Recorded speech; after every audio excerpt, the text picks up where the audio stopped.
and ends. Things are going good. I can talk loud and sing along. Review. That's as loud as they go. Oh my god. Wait, is that really loud? You gotta peel it off. You feel the same, man. Oh, but you know you're not. Well, their devices. It's what the reals you taught. Before you know it, it's taking everything, taking everything.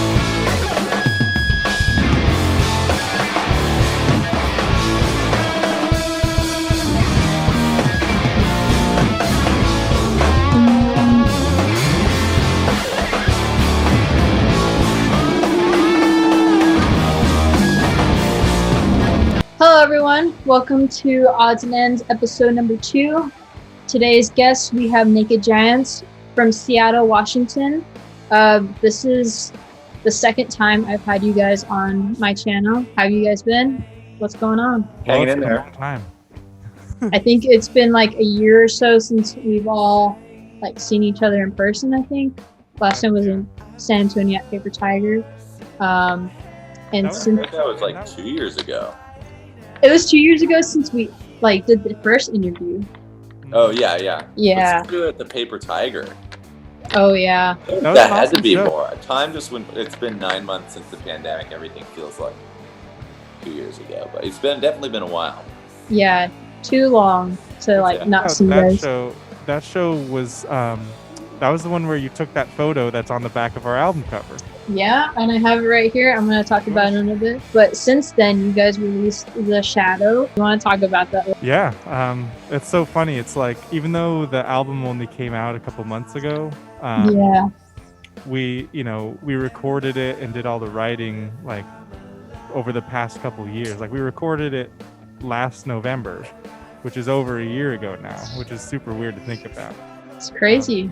So it's funny to hear our thoughts on the album from when it was being created, because even since then, obviously everyone's lives have changed so much. But yeah, I mean, I think it still rings true, and that's really what we were trying to do. Slough was our first album, was really I have it right here. Hold on. Oh, you do? Nice. There you go. Wow, that's ages ago. That's babies. So weird to think. Look at those babies on the back. Oh man. That's so funny. Yeah, we always think back to it in Slough, as fun as it was really just the sound of naivety, you know what I mean? We had never done any of this kind of band stuff before, and we certainly weren't thinking about reaching an audience with our music. We weren't thinking about putting any sort of meaningful stuff into our music. So The Shadow was really just trying to tap into our kind of deeper personal selves. And I think it still holds up. Yeah. Party. Garage rock in general never really, as a genre, which we kind of started off into, never really. Most of it doesn't really attempt to have much deep meaning, or it's kind of exists for its own enjoyment, and the enjoyment of playing it. So I think it's definitely I think we all love playing that and making it, but we all felt like it's growing up. We don't want to just release a bunch of albums that are kind of just fun music we like to play, that we write, that we like. We wanted to kind of put some more thought into it and have a whole package and a theme. It's beautiful packaging, and I'm honored to be on the back. I haven't opened up the vinyl yet, which I was thinking I should just do it on camera.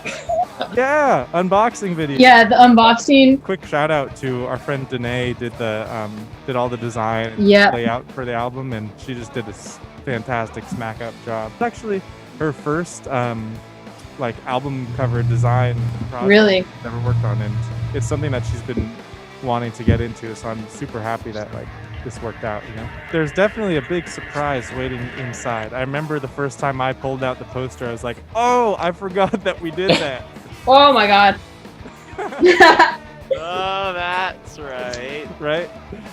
That's we had our friend Grayson come down to the studio, and so we all laid down in this big skate bowl that's like that was built into the studio.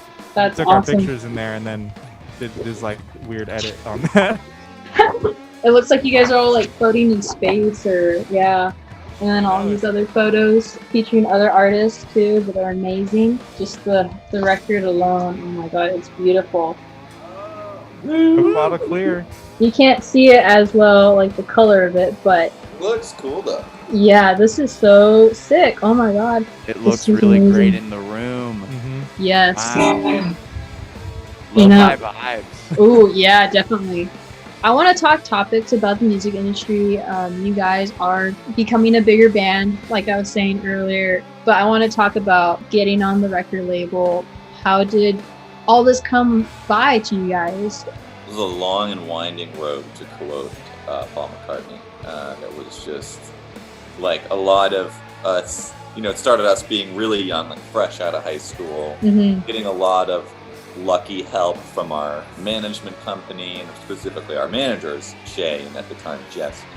And they really just helped us along and kind of reminded us that each step was important. Like each show and each fan and like our songwriting and each decision we made, even if it didn't lead to like a label right away, that wasn't the end goal, that we were building our skills, building a fan base, growing up. And I think that really paid off, like that patience and persistence. Definitely. And I mean, like, I think also just like a love and desire to play the music, Yeah. Which has changed its form over the years quite drastically, I think. Because like in the beginning, it was just like, you're putting on a show? Great, let's play it. I don't think we could, we couldn't play enough shows. I remember watching your KXP performance. And that's where I started listening more. But like, how long were you guys playing until that came about? It was years, probably like more than 3 years. I mean, it was a while. Henry, you remember? I want to say it was like August of 2017 that we signed with New West, because I remember that was the summer that we like hastily scrambled to put out The Age of Information with Ron Gallo. Oh yeah. Which was our first release with New West. That's a deep cut for sure. But anyway, yeah, and I joined up with you guys in 2014. So it was a good 3 years of just like, playing house shows, and then we found our managers, and then, I think we did maybe 3 or 4 tours. And then, New West found us at South by Southwest. I feel like this was a journey for you guys, and at the end of it, something great came out of it. But what was like New West's pitch to you guys that were like, hey, we want to sign you guys? I mean, they had like, it might be like too blunt of a way to put it, but like record labels are just banks for music. Yeah. So it's really just about like who you feel comfortable like loaning you money and kind of owing money to. New West, like, they're such phenomenal people. Like, I couldn't imagine working with a better label. But yeah, it is. I feel like it's always a good reality check to remember, like, you do it for the love of doing it, and that's why you do the DIY stuff. But then there's this whole other like realm that's the music industry. You can like sell parts of yourself to that, and depending on where you want to go, that's a good thing or a bad thing. And you also got to be really careful about it too. Definitely. And especially because we were so young when they came to us, and that's why I'm so grateful that they're like just honest and nice people, because they could have easily just taken complete advantage of us. I mean, I think to a certain extent that's why we have having a great manager is the first step, because she would have sniffed something out. Definitely. We signed a contract, we hired a lawyer to do it. You have to do all those steps to make sure to protect yourself, but a young band really might not know that. If they don't have a manager or they don't have that support, they might just jump on it and be like, oh, this company offered us this deal, let's take it. And then you find out it's a 360 deal and you don't own anything. And that's super important, especially being a young band. What is the record label doing as far as the process for you guys? I think a part of the pitch also was that they have money to put into marketing Yeah. and other things like that, where New West, they did it especially more for the Shadow, I think, even though it was weird timing. Yeah. Like, you know, we're in the record store windows and our show posters are all over the place. And that was not just us doing that, that was like the labels. It's weird because like there's the more you kind of like sell these parts of yourself and like grow your team. You know, we didn't start playing music to sell merch, you know, like we didn't start playing music to like take care of online marketing and like call record stores and whatnot. Like we started playing music to play music.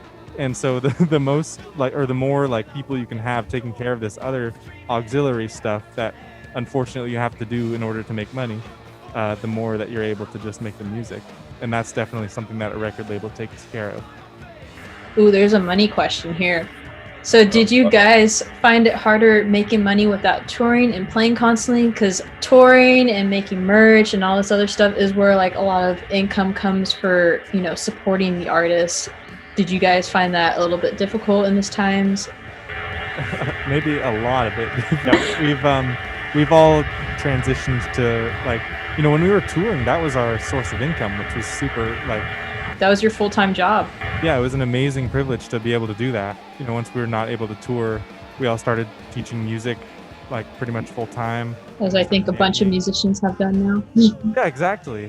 Which, you know, that's another thing that we're super fortunate to have. Grant and I teach at Mode Music in Seattle, and they're just like so kind and like caring about their teachers. So that's super cool. Yeah, it was hard to make honestly enough on touring either. Like we were able to do it, but it was mostly because we were gone.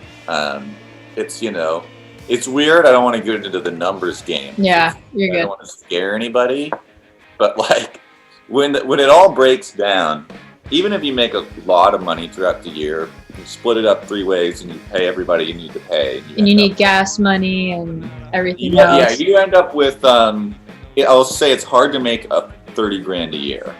Yeah. Even if you're doing really well in like the scene, or you're on Stereo Gum and you're on music blogs, it's like really hard to actually go home and pay rent and do all that. So.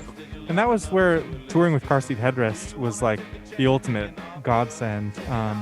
And just big thanks to those guys for really taking care of us, because we were opening for them and then playing in their band, and they were treating us as if we were just in their band, you know, like they were putting us up in hotels and taking care of a lot of those other costs that really build up in touring. Yeah, and that was, I can imagine that it might have been a little exhausting, you know, playing 2 sets in a night. How were you guys able to do that? I mean, I have no idea. Honestly, I look back and I'm like, what the?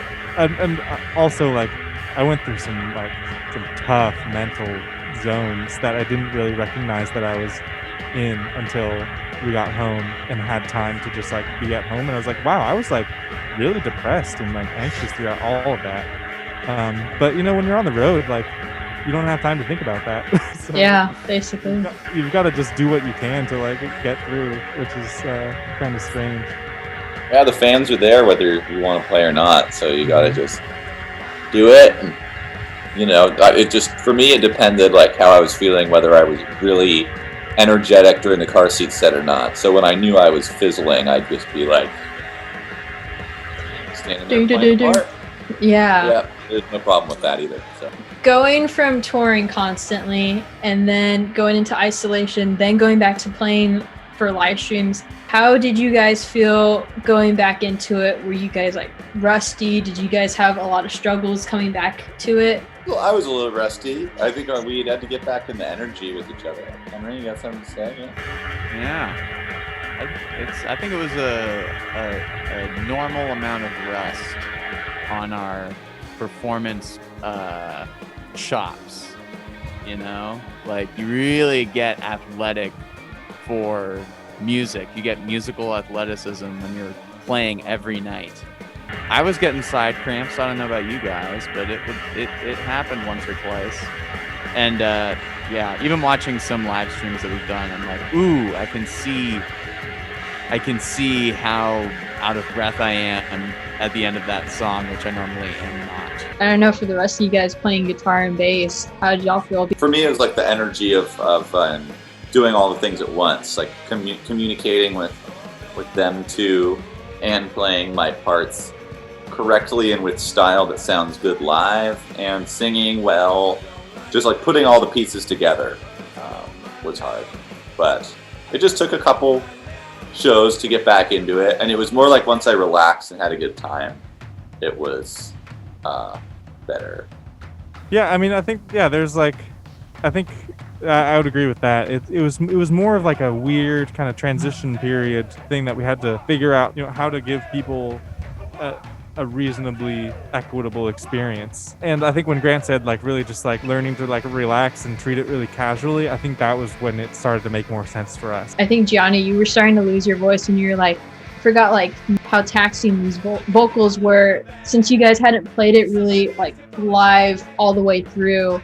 Because I don't think you guys weren't playing all these songs on the last tour I saw you guys. You played a couple, but not all of them. Yeah, I think there were like, we did Turns Blue and Take a Chance, maybe High School and Goddamn What I Am, but that was about it. And how long was it since you guys recorded the album and then until you guys actually got to play it all live? I think, well, so that live stream when we played through the whole thing in order, which is such a fun thing to do. Love that. That was, that must have been the end of summer or like September or something like that. So Yeah, I think so. it was coming up on a year since we recorded it. And it was really cool to see, like, and to work on the, like, continue to work on the songs and, like, change them, give them kind of new life for the live setting. What a way to experience the album is by playing it in a stripped down arrangement with just 3 humans, on stage. And then it was made extra fun because it was a live stream, so we could see people talking. Okay, television versus TV. Oh, I'm team television. Oh, I'm team TV all the way through. So I guess I'll bring in some fan questions. Let's do that since I have you, Grant. Oh, here's one. Master Dank Swag. He says, how was it touring with Car Seat Headrest, and when will you work with Ron Gallo again? Sometimes difficult. Good growing experience for playing as like a backing touring musician. Weird playing somebody else's music, but also kind of fun and freeing and relaxing at times. Emotionally and physically taxing, but a great experience overall. And we love to work with Ron. I mean, he's gone through a lot of changes in his life, I think, and we haven't seen him in a couple years, but I think we'll always be friends. And I think he'd be very down to collaborate on something in the future if it all clicks. Tads.Mister said, if you could bring back to life a dead artist, which one? And then in parentheses, please say Bowie. I was about to say Bob Dylan. I know, right? Right. I don't know how he's still alive. Yeah, bring back like pre-1975 Bob Dylan. I don't know, maybe like Bach. Yeah, oh, totally. Johann Sebastian. That would be amazing. Like Rohan Seabass. Like, imagine what Bach would do with, like, synthesizers, Yeah. Yeah, imagine what he playing would say Rocket to League the people Bach. who make the synthesizer. Yeah. Someone, I don't even know how to pronounce this. It's like Uzi_ZZZZ. Why'd you have to go and waste it all on me? Uzi_ZZZ. Why did it waste all that? Is that get released? Yeah. So, yeah. Yep. Why did you go and waste it all away for me? Why did you have to go and waste it all away for me? The slough bloopers. Those videos. So the 3 music videos that came out with the album Slough, there was TV, Everybody Thinks They Know, and Slough. Those were all done by our friend Sean Downey, who's in a band called the Fabulous Downey Brothers, who are definitely worth checking out because they're super bizarre, and, amazing. But yeah, he really knows how to like pull a performance out of people. Oh yeah, definitely. Apparently he must have pulled that same performance out of me like 12 to 18 times and then edited together in a supercut. _.Oliver_ says, are there any music genres you guys are interested in experimenting with? Funny you should say that. Yeah, totally. I'll just say first, I'm I'm just so, and I've always been a drummer first, but an acoustic guitarist at a close second. So I think I'd love to like see what happens if we tried like an acoustic collections album, either of past songs and a few new ones, or something there. And then also just with our rave setup, I think it'd be really fun if we were like a tri DJ set. 1_ZIV_6 said, "Would you ever want to come tour Australia?" Of course. Good eye, mate. Yeah. Yeah, we did with Car Seat Headrest in when was that, 2018 or something like that? Yeah, it was like just the start of 2018. And that was an unbelievable experience. We did not get to spend enough time there, but yeah, I would love to go back there. What's the whole packing situation for you guys? What do you guys for a tour? Because that's not easy to pack for, I would imagine. Yeah, I mean, like it's funny, we haven't done it in so long. It's like all the socks and underwear you have, and then like the pants that you feel okay wearing for a week straight, and then like thousands of t-shirts. So yeah.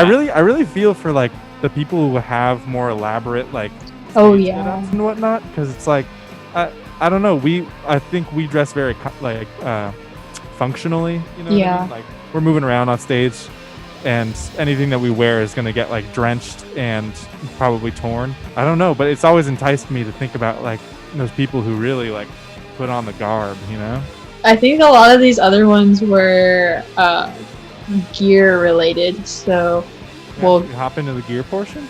Yeah, we can go into that.